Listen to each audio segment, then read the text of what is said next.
Hello and welcome to our Game of the Year tier list segment. That's right, ladies and gentlemen, if you are listening to this on the podcast feed, we are actually doing this as a video version as well. You can go to the description of the podcast to find the link. It'll be up on YouTube. We figured since this is a tier list, it's probably better to do it in video than just an audio format. But if you'd like to listen, we have it here for you as well. And if you did just come from that video back to the podcast, we will have timestamps in the description so you can skip this segment altogether to make it easy on you. Couple of things before we start. In case you're coming fresh, I'm here with my co-host Connor. Hello there.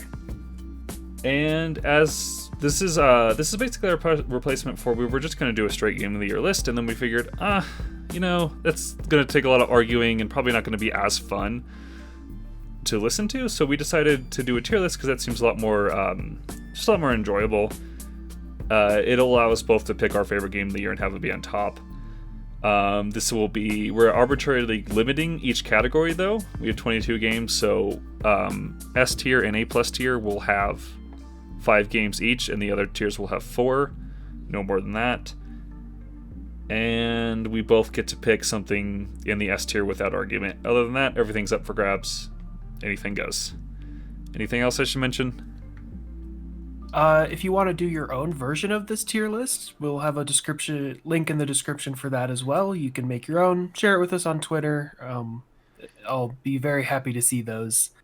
You can follow us on Twitter at Save Station Pod. Just send those over. That'll be in the description as well. Yeah, for sure. And it should be stated, these are not necessarily new releases. These are the games we played for the show this year. All right, well, let's just start off with our Game of the Year picks based on what we played. Why don't you give me yours? Oh, you're putting me on the spot here. Get it away. Rip off the Band-Aid. What is your S tier? Guaranteed S tier, no questions asked. It's got to be Doom 2016. Really? Oh my god, I am shocked. Wow. I still love that game. All right. Eternal's really good, but 2016's just, I still think is a little bit better in my opinion. Could just be because I played it more, but it's real good. Wow. That is a shocking turn of events. All right, what's yours then? Mine is The Last of Us Part 2. All right. Maybe a controversial pick, I understand. But the further I get away from that game, the more I think about it, the more I love it. I don't think it's without its issues, but I truly did love the experience, and I feel like the gameplay is a step above, especially for Naughty Dog, but even just action games in general. I loved playing it. I am one of the few that really enjoy that story and those characters, so that is my standout pick for the year. Fair enough. All right. One we can both agree on, Crash Bandicoot 4. Crash Bandicoot 4 in S tier? I'm pretty sure. Yeah, I agree. That is a fantastic platformer. And granted, neither of us 100%ed it, which I know there's a lot of criticism around that experience, but I think just playing that straight, it's one of the best 3D platformers in years. It's very charming, it's very adorable, and it's just hella fun. Yeah, and I like that it took everything that worked in the original trilogy and both expanded and improved on pretty much everything. So, A+ sequel to a game that's over 20 years old. Yeah, I agree. And really great work from Choice from Bob on that one. I'm gonna make and we should say everything on here we played, I think we both enjoyed quite a bit. Understand there's if a we reason this tier list doesn't go below B. Yeah, we liked everything a lot on here, so when we put games lower, that's not a statement of we think this is bad. It's just compared to everything else, it's lesser, but not bad. So for that reason, I'm gonna make a bid for a B pick here, and I'm gonna say Anodyne 1. Really neat game, really cool story, but I think gameplay wise, it fails in a lot of areas. I think it has a frustrating collection aspect that if you're not paying attention to by the end of the game, you will find yourself wandering around the world looking for cards. But I I still recommend that game, but I think it's with a lot of caveats, which is why I think it's a B. Oh yeah, for sure. You agree on that? 100%. All right. You want to make a choice here? For B tier, I'm gonna say Doom 3. Doom 3. I know it's one that neither of us had finished at the time of recording our episode, but since then I have played through all of it, and it's decent. It's not a bad first-person shooter, but it definitely does not live up to the Doom like pedigree, and I think it's definitely serviceable, especially for its time, but it's pretty average overall. Yeah, I agree. I think there's a lot of things about that game, and I played through most of it. I didn't finish it, granted, so take my opinions here with a grain of salt. But like, I found myself kind of bored. It felt very much like it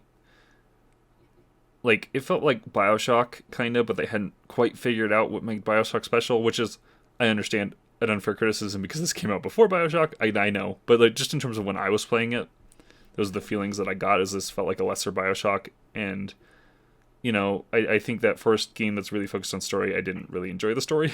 So, Yeah, I will say my big standout for that game was the later levels where you go into hell were actually really interesting. I like the design of those, but overall, I think it kind of falters a little bit. So, still pretty good. It gets a B tier. I'm gonna say Ghost of Tsushima gets an A+. Yep, I would agree with that. Really, really enjoyed the game. Really enjoyed the combat. Really, I like the open world aspect of it, even though I do feel like it falls in the trap of a lot of open world games, which gives you a lot of side stuff, and that side stuff does get a little dull toward the end if you're 100%ing it like I did. But really cool game. Really like the story.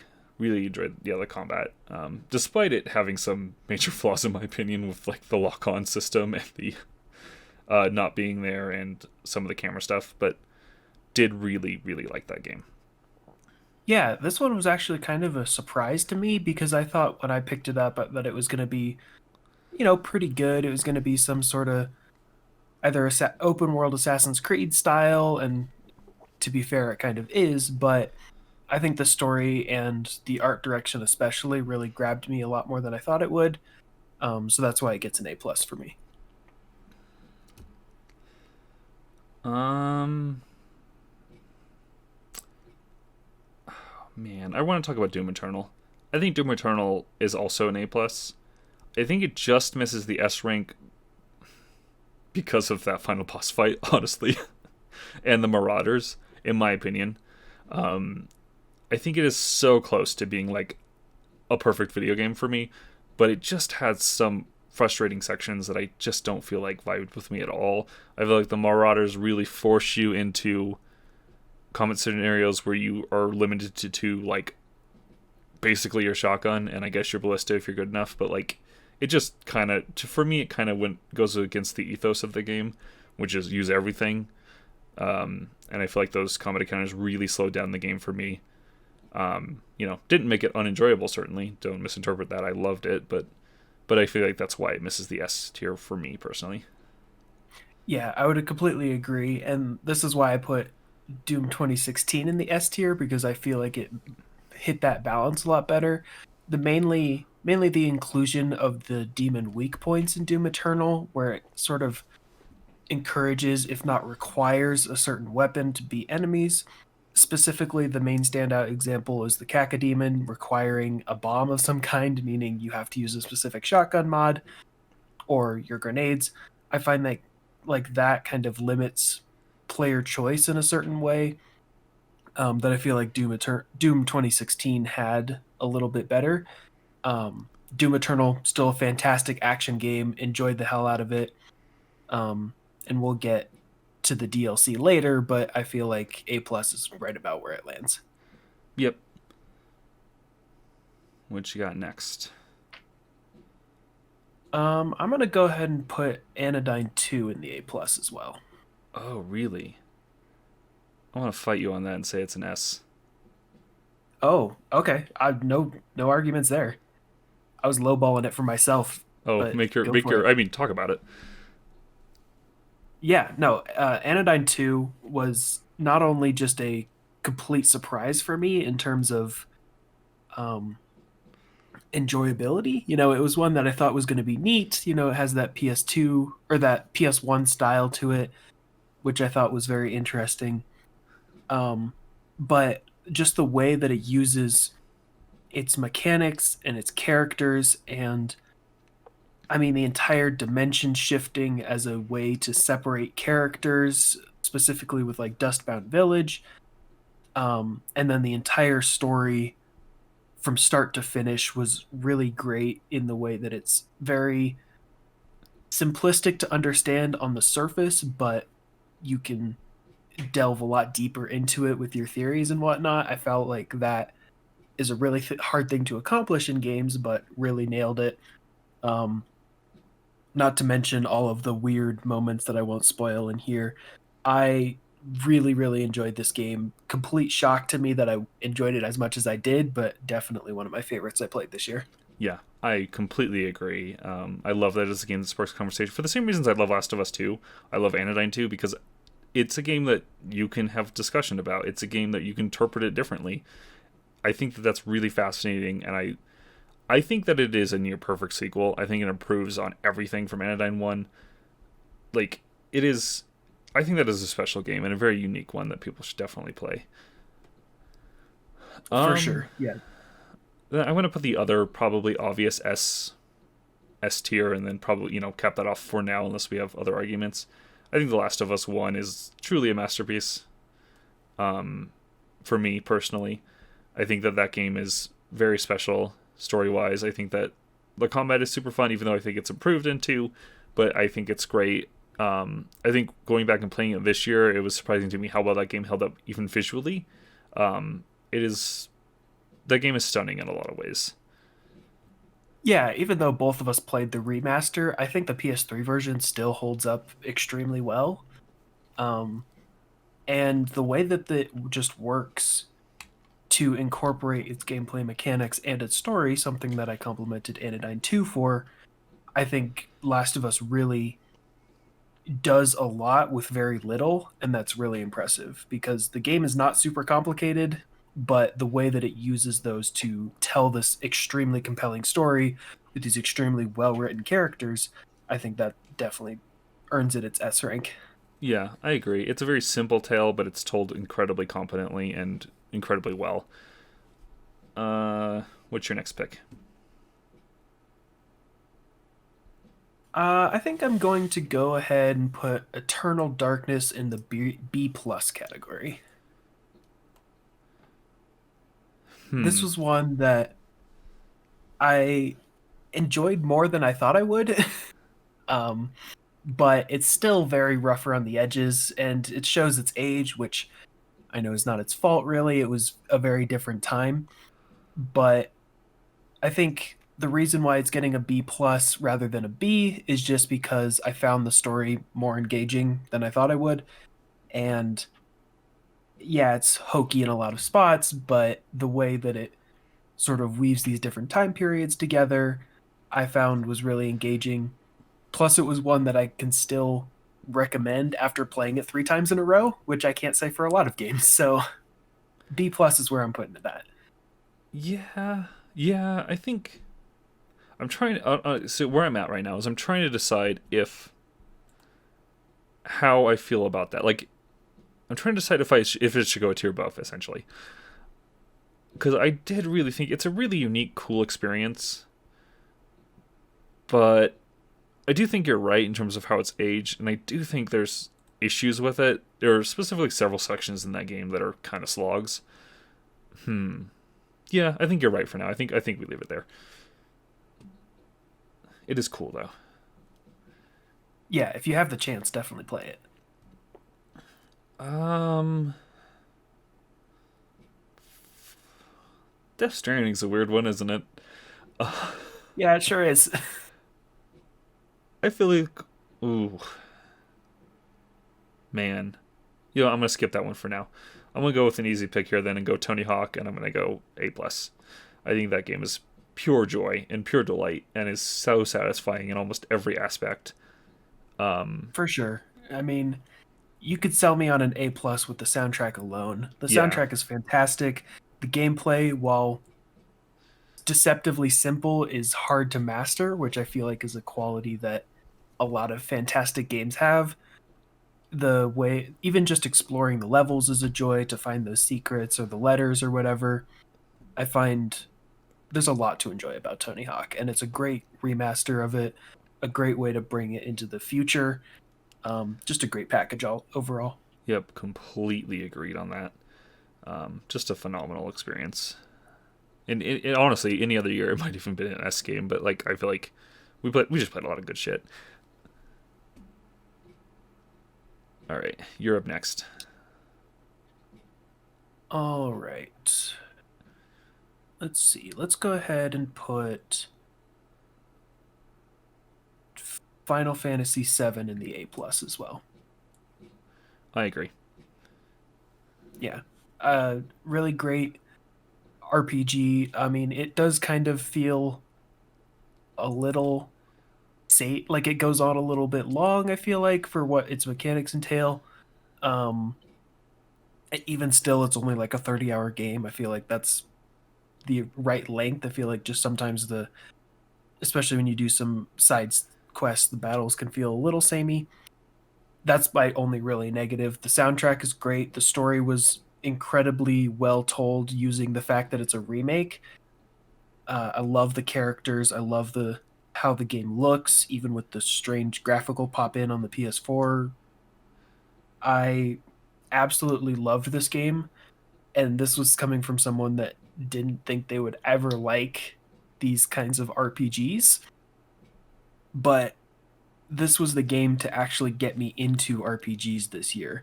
I played this, and then I immediately went and played Final Fantasy 15, which is an absolute blast. I then went and played the original Final Fantasy 7, which is fantastic as well. And I am currently playing Final Fantasy 6. So, I mean, A+ definitely is where it lands for me. What do you think about this game? I know we recorded 2 hours of audio about it, but Yeah, there might be people watching this who didn't know. I really enjoyed this game, and to repeat myself from that episode, and say something blasphemous to Final Fantasy fans, the only one I played before this was 15, which I absolutely love. I really like Final Fantasy 15. I still, honestly, again, don't hurt me. That's probably still my favorite of the two, but like there was a lot of concern I had going into this game. I was excited about it, and then they announced that it was going to be this weird pseudo turn-based thing, and I don't care for turn-based games at all. So I was like, I don't know about this. But the combat really engaged me, and I really ended up loving that. It's honestly my favorite aspect of the game, which shocked me a little bit. I really liked playing around with the materia system. I thought that was really fun. Really great moments in that game. Really enjoyable. I do feel like it tries to do some Uncharted shit and it fails at that, and I think that that's unfortunate. I think that there's just a lot of instances where it's like, oh, squeeze through this really tiny gap, and we're going to do this incredibly slowly, even though everything around you is exploding, and it doesn't really have a sense of urgency at all. And I feel like that's unfortunate because it does kind of rob the story a bit. But other than that, I really did enjoy the experience of playing it, and I liked the characters and the plot. And I'm honestly surprised, somebody who has never played the original, at least not yet. I plan to fix that sometime. I'm surprised at how much of a full game it felt like, knowing it was just a part one. It felt like a full experience to me. Like, if I hadn't known this was a remake, I wouldn't have said, oh, that's an incomplete story. I would have said, oh no, that feels like a story with a cliffhanger. Like, I thought it was that good. yeah, definitely a solid A+. Oh man. Ooh, let's get a negative out of the way. I think Luigi's Mansion Dark Moon is our third B tier game. Yep, I would agree with that. Good game. I think it's still Luigi's Mansion, so it's still charming as hell, still fun, but there's just I think the mission structure of it just doesn't really work. And it just has some frustrating sections, unfortunately. I love the art style though, which obviously carries over into its sequel. I think it's really poppy. I like it more than the first game. I love the cartoony aesthetic of it more, I think. But other than that, I think it's up there with Doom 3 and Anodyne 1. Yeah, I would completely agree. It's a worthy sequel to the original, but definitely does not live up to the original. Yeah, I agree. Also, fuck that turret section. Ice Boss is the worst. Yeah. All right, what do you got next? Let's go ahead and put Doom 1 in B plus.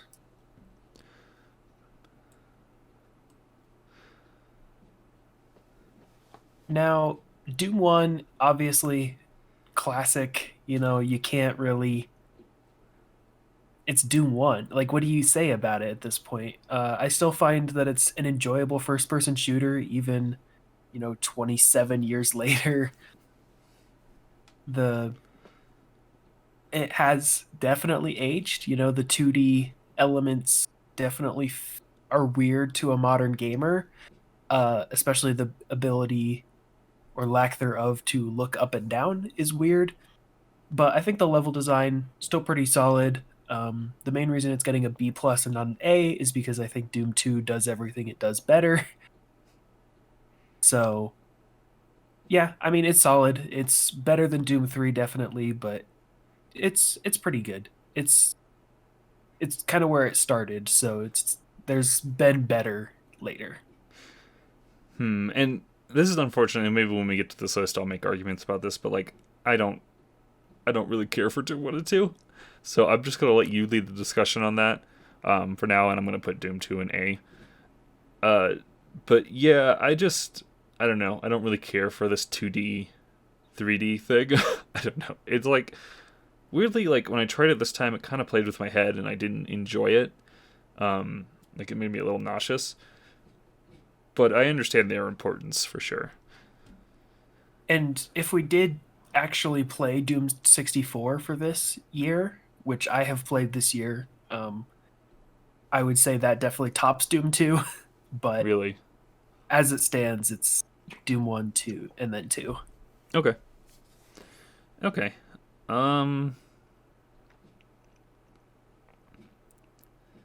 Man, Death Stranding again. Still going back to that one.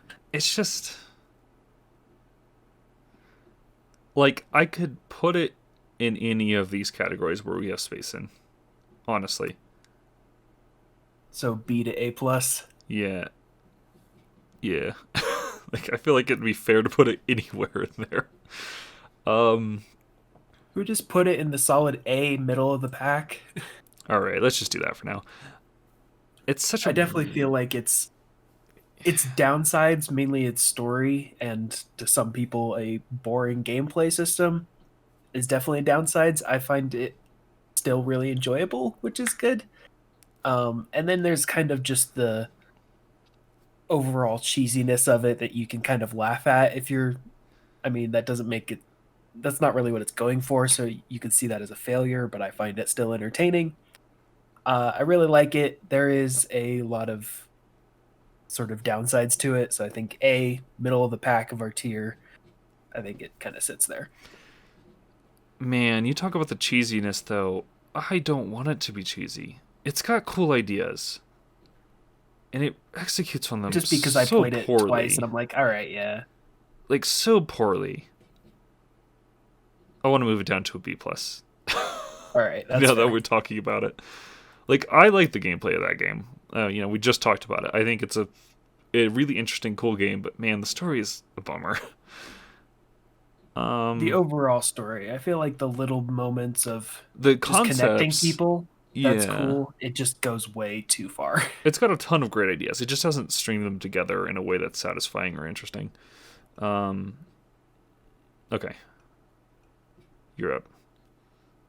Well, since we freed up an extra slot in A, let's just go ahead and put Ghost Runner there.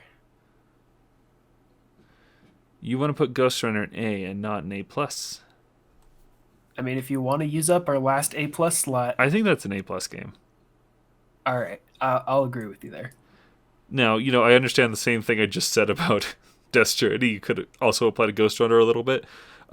but I feel like the gameplay in Ghost Runner is just so satisfying, and it just gives you that feeling of like satisfaction every time you run through a room and you nail it, and you get everybody, and you figure out their patterns, and you just like nail all the different enemy attacks, and it's just it's very to use an overused word, visceral.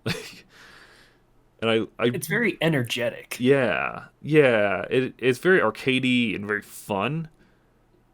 Like it is And that's the definitely kind of game where it's that sort of just purely based on the action and the gameplay that the story can falter and it won't overall the affect overall experience.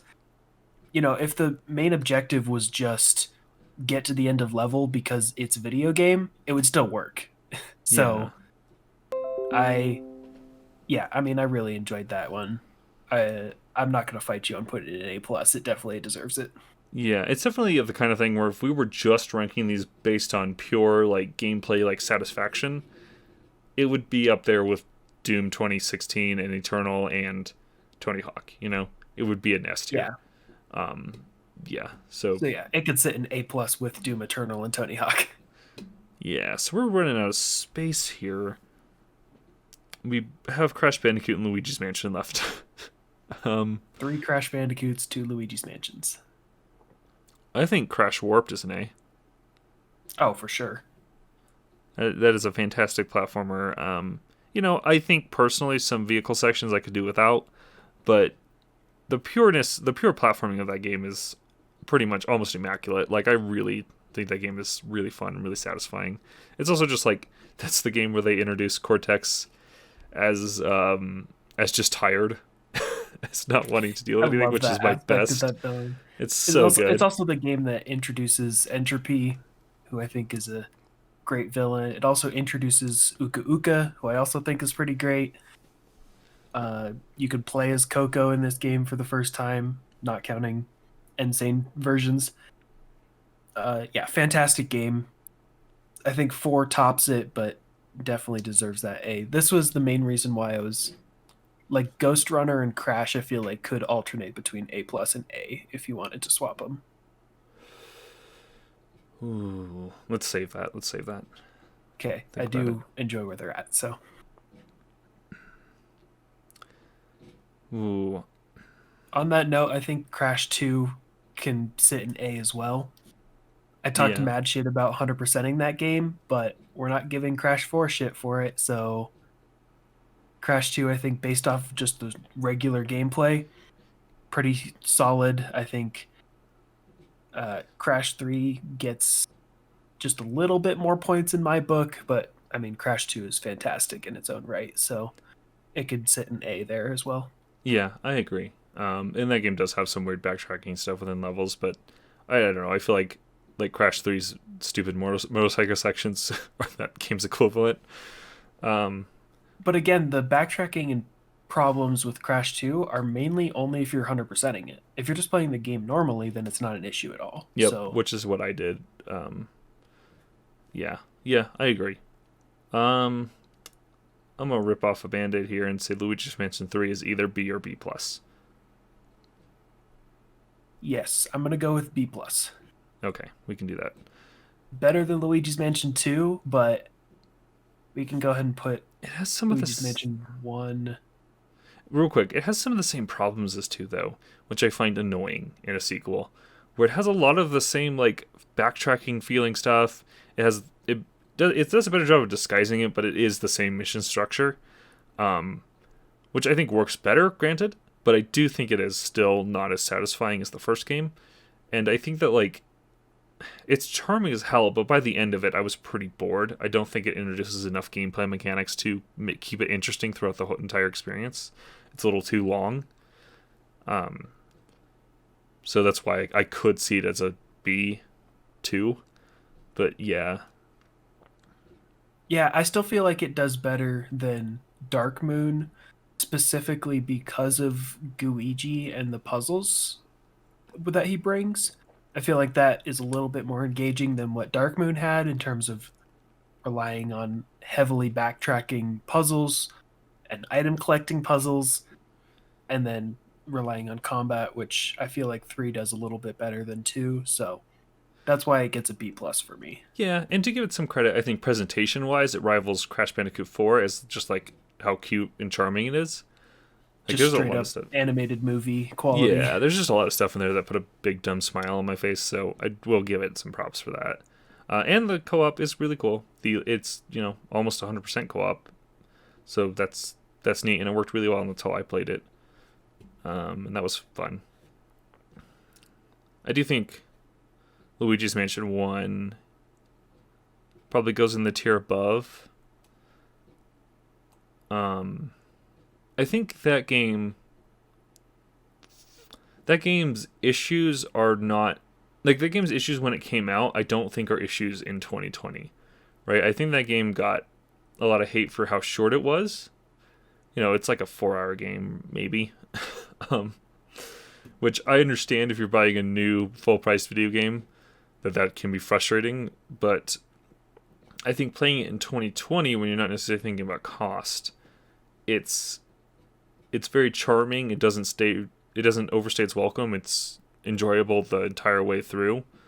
Um, Personally, I think the other two games have a better art style, but I don't know. I think this game is still pretty charming. I mean, for the longest time, I categorized Luigi's Mansion 1 as one of my favorite games ever. Since then, many things have topped it, but I definitely feel like its length works to its advantage. It doesn't have a lot of mechanics to support 6, 8, 10 hours. So that sort of 4 to 6 hours, or if you've played it a shitload of times like I have, 2 hours. I feel like that works to its benefit. The way the I feel like the exploration factor, which you can see is backtracking or just forcing you to go through the same rooms again, I feel like that gives it a better sense of scale and makes it feel like more than it is. Whereas something like Luigi's Mansion 3 is, yes, it's bigger, but it feels less interesting because there's not really other things to explore. Well, There was some things that I just didn't even know were in Luigi's Mansion 1 until like last year. So, yeah, and I mean that game is. I think it's better because it feels like you're exploring an actual environment, whereas Luigi's Mansion 2 and 3 both have problems of like in you're three's going through better at it, levels. but like yeah, they feel like you're going through levels, and when you have to backtrack through another level, it's like I'm just walking through a linear path. Whereas Luigi's Mansion 3 feels like an environment you can learn, and you can learn, or Luigi's Mansion 1 feels like you can learn shortcuts and you can learn it's a manner. It's not necessarily a linear environment, and so it feels more interesting to explore. And I made this comparison when we talked about it. I think I did in one of those episodes about how it's really a Resident Evil game, even though it doesn't look like one, but it is. Um, it just has this, and it's satisfying, right? It's satisfying to unlock new rooms and to discover new things in that house, and it disguises the backtracking as something fun and explorative rather than something frustrating and boring, which is the problem that the other two games have. Yep, 100% agree there. Crash Bandicoot 1's our last one, and it can only go in the B tier, which, yeah, I think that's about right. Um, I don't know. That's a very satisfying platformer. I'll give it credit for that. But it doesn't have the variety 2 and 3 have in terms of level aesthetics. I do think it can get a little boring towards the end. But I don't know. It is a really satisfying game. I would be okay with swapping Crash 1 and Doom 1 if you would be willing to do that. I would absolutely be willing to do that. Let's go ahead and do that. Ooh. Doom 1 and Doom 3, I feel like, have their own strengths. They can sit on the same tier there. Obviously, their sequels have done better and they get to sit above it. But, I mean, Crash 1, I still enjoyed going back to it twice this year. Once to play and then once to 100%. Yeah, definitely. Very satisfying. But it has aged, and the sequels 2, 3, and 4 do everything that it does better. So B plus is probably a good tier for it. Yeah, I agree. I think like the mechanics, especially that 2 adds with the sliding and the jump, the slide jump, and stuff like that. I think that it's missing that, right? It feels like you're missing that extra mechanic to make it really shine. So, looking at this tier list, is there anything about it that you want to make an argument for changing?